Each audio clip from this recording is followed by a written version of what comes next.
یا لیتنی لم اتخذ فلانا خلیلا. بڑے دوست رکھتے ہو نا اچھے اچھے. قرآن کی آیت سنو، کاش کہ میں فلاں کو اپنا دوست نہ بنایا ہوا ہوتا تو آج مجھے جہنم کا سامنا نہ کرنا پڑتا. یعنی کچھ لوگ اگر جہنم کے اندر جائیں گے تو دوست غلط ہونے کی وجہ سے جائیں گے. ایک لڑکا شراب نہیں پیتا تھا لیکن اس کا دوست پینے لگا تو اس کے ساتھ رہتے رہتے یہ بھی پینے لگا. ایک لڑکا زنا نہیں کرتا تھا لیکن کوئی دوست ایسا ہے جو زنا کرتا ہے، گرل فرینڈ رکھتا ہے. اب یہ دوست اس کے ساتھ رہنے لگا تو اس کی بھی عادت بننے لگی، وہ بھی گرل فرینڈ رکھنے لگا، وہ بھی زنا کرنے لگا. دیکھتے ہیں کہ نہیں صحبت کا اثر، دوستی کا اثر آپ نے دیکھا ہے کہ نہیں؟ اچھے اچھے لڑکے بگڑ جاتے ہیں. کسی غلط کام کرنے والے کے ساتھ رہ جائیے، اچھا خاصا نمازی بے نمازی ہو جائے گا، اچھا خاصا دیندار حرام خور بن جائے گا، اچھا خاصا انسان بیکار بن جائے گا. اسی وجہ سے اللہ کے نبی صلی اللہ علیہ وسلم نے فرمایا فَلْيَنْظُرْ أَحَدُكُمْ مَنْ يُخَالِلْ.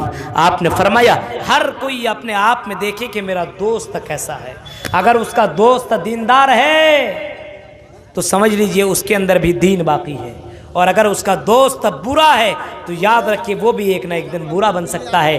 لڑکیوں کو بھی چاہیے کہ اپنی سہیلیاں ایسی بنائیں جو دیندار ہو، متقی ہو. لیکن آج کل سہیلیوں کا مسئلہ کیا ہوتا ہے؟ میرے بوائے فرینڈ کو دیکھو گے، دیکھیے کتنا ہینڈسم لگ رہا ہے. ہاں ارے اس کا بھی ایک دوست ہے، تم بھی دوستی کرو گی؟ ہاں بات کرواتی ہے، لو میری سہیلی ہے بات کر لو. اب وہ سہیلی اور سہیلا دونوں میں جب بات ہو جاتی ہے وہ بھی کہتا ہے میرا دوست ہے اس سے تم بات کر لو. دونوں کی آپس میں ٹچنگ کرواتا ہے. لڑکیاں ملواتی ہے، لڑکوں آپس میں ملواتے ہیں. یہ کیوں ہوتا ہے؟ دوستی کا اثر ہے، صرف دوستی کا. میرے پیارے ساتھیوں، تو ہر گارجین کو چاہیے کہ اپنے بیٹوں کے اوپر نظر رکھے کہ میرے بیٹی کی دوستی کیسے لوگوں کے ساتھ ہے، کیسے لڑکوں کے ساتھ ہے، میری بیٹی کی دوستی کس لڑکی کے ساتھ ہے. اگر لڑکی صحیح ہے، دوست صحیح ہے تو اس کی لڑکی بھی صحیح ہو سکتی ہے. لیکن اگر غلط ہے، سمجھ رہے ہیں؟ تو یہ حالات ہیں میرے بھائیو، یہ حالات. فرمایا امام کائنات محمد رسول اللہ کی دوستی ہوئی حضرت ابو بکر صدیق سے. لیکن آپ نے فرمایا ابو بکر، اے ابو بکر تم کہتے ہو مجھ سے دوستی کر لو، میرا دوست تو اللہ ہے، لیکن ہاں دنیا کے اندر تم میرے سچے اچھے ساتھی ہو. دوست تو میرا ہے، اس کے علاوہ کوئی دوسرا دوست نہیں ہے. ہاں اللہ کے نبی نے فرمایا دوستی اچھی بناؤ. کبھی آپ نے فرمایا اگر تمہارا دوست اچھا ہے تو اس کا اثر یہ ہوگا المومنون والمومنات بعضهم اولیاء بعض یامرون بالمعروف وینہون عن المنکر. دوست اچھا ہو تو تمہیں نماز کا وہ حکم دیں گے، تمہیں اچھے کام کا وہ حکم دیں گے، تمہیں صدقہ و خیرات کا حکم دیں گے. جلسے میں دے رہا، تعاون دے رہا ہے، ایک دوست کہے گا تم بھی دے دو، کیونکہ مرنے کے بعد یہی کام آئے گا. کتنے لوگ ہیں جو جلسہ سننے کے بعد تعاون بھی نہیں کرتے، چلے جاتے ہیں.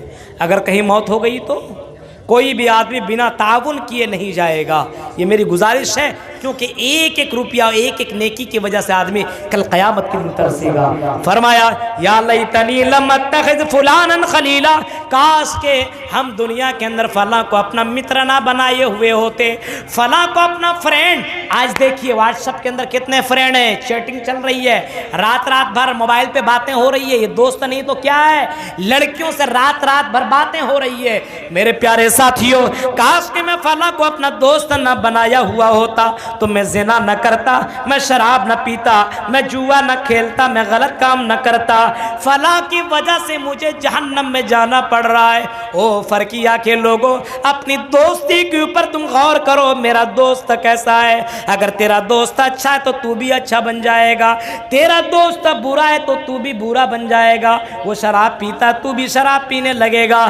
اسی وجہ سے اللہ کے نبی نے فرمایا برے لوگوں کے ساتھ دوستی کبھی بھی مت کرو. ضرور میرے پیارے ساتھیوں، کل قیامت کے دن انسان افسوس کرے گا، کاش کہ ہم نے دنیا کے اندر فلاں کو اپنا دوست نہ بنایا ہوا ہوتا، فلاں سہیلی نہ بنائی ہوئی ہوتی، فلاں لڑکی کو اپنا دوست نہ بنائی ہوئی ہوتی، تو فلاں لڑکی کی وجہ سے فلاں لڑکے سے میرا کانٹیکٹ نہ ہوتا، زنا نہ کرتی، زنا نہ ہوتا، اور زنا نہ ہونے کی وجہ سے آج میں جہنم سے بچ جاتی۔ لیکن اللہ میں کیا کر بیٹھی، سر پکڑے گا، اپنے انگلیوں کو دانتوں سے چبائے گا، لیکن مرنے کے بعد کوئی کام آنے والا نہیں ہے، دنیا میں دوبارہ نہیں لوٹایا جائے گا۔ اور پھر قرآن کی اس آیت کو سنیے، یا لیتنی لم اوت کتابیا، انسان کیا افسوس کرے گا، کیا تمنا کرے گا، کاش کہ مجھے یہ نامہ اعمال، یہ رزلٹ بائیں ہاتھ میں نہ ملا ہوا ہوتا۔ انسان کو مرنے کے بعد دو ہاتھ میں نامہ اعمال ملے گا، یہ داہنا، یہ بایاں۔ داہنا میں مل گیا تو سمجھ لیے جنتی، بایاں میں مل گیا کام خلاص جہنمی۔ داہنا میں بھی نامہ اعمال ملے گا، بایاں میں بھی نامہ اعمال ملے گا۔ فَأَمَّا مَنْ أُوتِيَ كِتَابَهُ بِيَمِينِهِ فَيَقُولُ هَاؤُمُ اقْرَءُوا كِتَابِيَهْ إِنِّي ظَنَنْتُ أَنِّي مُلَاقٍ حِسَابِيَهْ، پاس ہو گیا، اچھلے گا، کودے گا، دوڑے گا، بھائی کو اس کو دکھائے گا، اس کو دکھائے گا، دیکھو رزلٹ دیکھو۔ تم کہتے تھے ارے یہ نماز پڑھنے جا رہے کیا کام آنے والا ہے، یہ قرآن پڑھتا ہے کیا کام آئے گا، یہ دینداری اپنا رہا ہے، یہ تقوی دکھا رہا ہے کیا کام آئے گا، دیکھ رزلٹ دیکھ۔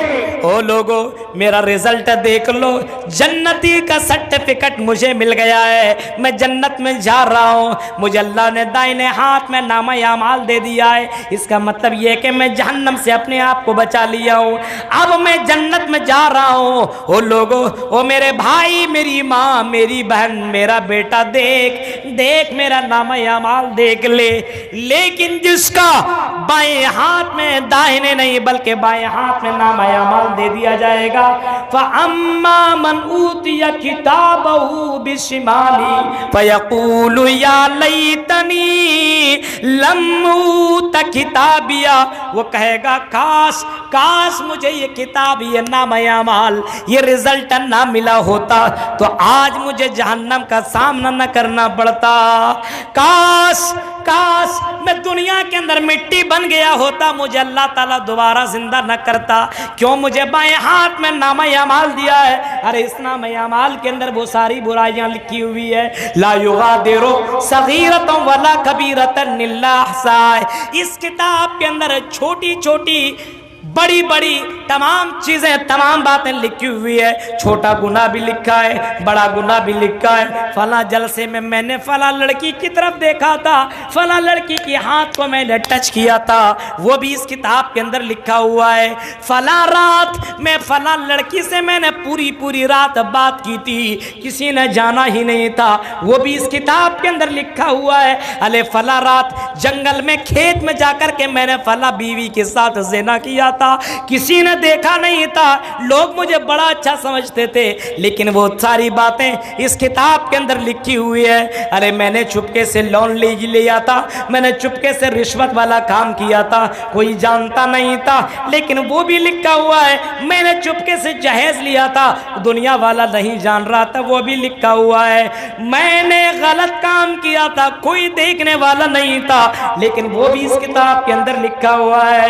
یا لیتنی لم اوت کتابیا، کاش کہ مجھے یہ کتاب نہ ملی ہوتی، کاش کہ مجھے یہ رزلٹ نہ ملا ہوتا۔ لا یغادر صغیرۃ ولا کبیرۃ الا احصاها، کسی چیز کو تو چھوڑا ہی نہیں ہے، یہ ریکارڈ ہماری باتوں کو کر رہا ہے، لیکن اس پردے کے پیچھے اس کو ریکارڈ کرنے کی طاقت نہیں ہے۔ یہ ریکارڈر اس پردے کے پیچھے لڑکیوں کی آواز اور اس کے فوٹو کو یہ ریکارڈ نہیں کر سکتا، اس کے پاس اتنا پاور نہیں ہے، لیکن رب کے پاس اتنا پاور ہے کہ رب کریم عرش کے اندر موجود ہے، لیکن فرش کے اندر تمام باتوں کو ریکارڈ کیا جا رہا ہے۔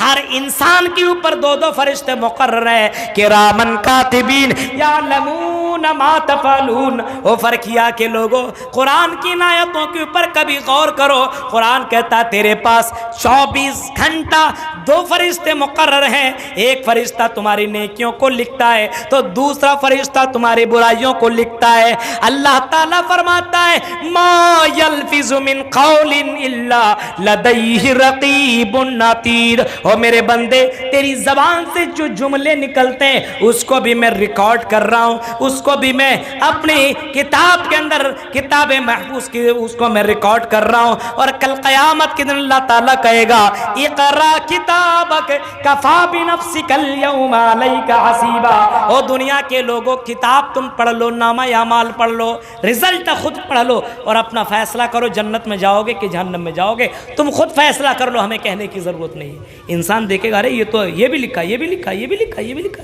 نیکی کہاں ہے؟ کہاں نیکی؟ وہ نماز پڑھنے کے لیے گیا تھا، وہ تمہیں دکھانے کے لیے گیا تھا۔ نماز پڑھنے کے لیے گیا، وہ تو دکھانے کے لیے گیا تھا۔ دکھاوا جانتے ہیں؟ ایک آدمی حج کرنے کے لیے گیا، حج کرنے گیا، دکھاوا ہمارے زندگی میں دیکھیے کتنا شامل ہے، دکھاوا کتنا ہماری زندگی میں آ گیا ہے۔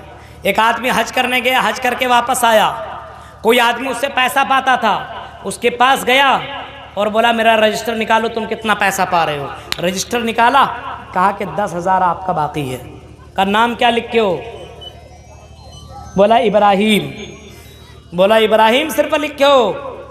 نکالا اور قلم سے لکھ دیا حاجی محمد ابراہیم، چلا گیا، حاجی بڑھا دیا، اب مجھے حاجی صاحب کہو، پیسہ نہیں دیا۔ دکھاوا دیکھیے زندگی کے اندر کتنا زیادہ آ گیا ہے۔ میرے پیارے ساتھیوں ذرا غور کرو، عبادت بھی ہے لیکن خلوص نہیں ہے، نماز ہے لیکن نماز کے اندر خلوص نہیں ہے۔ مسجد میں نماز پڑھ رہے ہیں، مولانا ابوالکلام سلفی آ گئے، اب جلدی جلدی پڑھ رہا تھا لیکن اب آرام آرام سے پڑھنے لگا، یہ دکھاوا ہے۔ میرے پیارے ساتھیوں تو اپنی زندگی کے اندر کچھ چینج کر لو، کچھ تبدیلی کر لو، مرنے کے بعد تمہیں کہیں افسوس نہ کرنا پڑے۔ یہ زندگی کوئی گارنٹی نہیں ہے۔ اور میری بہنوں، اور میری پیاری بہنوں، تم اپنے چہروں کے اوپر گھمنڈ کرتی ہو، فخر کرتی ہو، اس جہنم کا سامنا کیسے کرو گی؟ اس جہنم کے اندر تم جاؤ گی تو سامنا کیسے کرو گی؟ جس آگ کو ہم 1 منٹ اپنے ہاتھوں میں نہیں رکھ سکتے، اس آگ کا سامنا کیسے کر سکتے ہو؟ نوجوانوں، کیا آپ نے وہ منظر سنا؟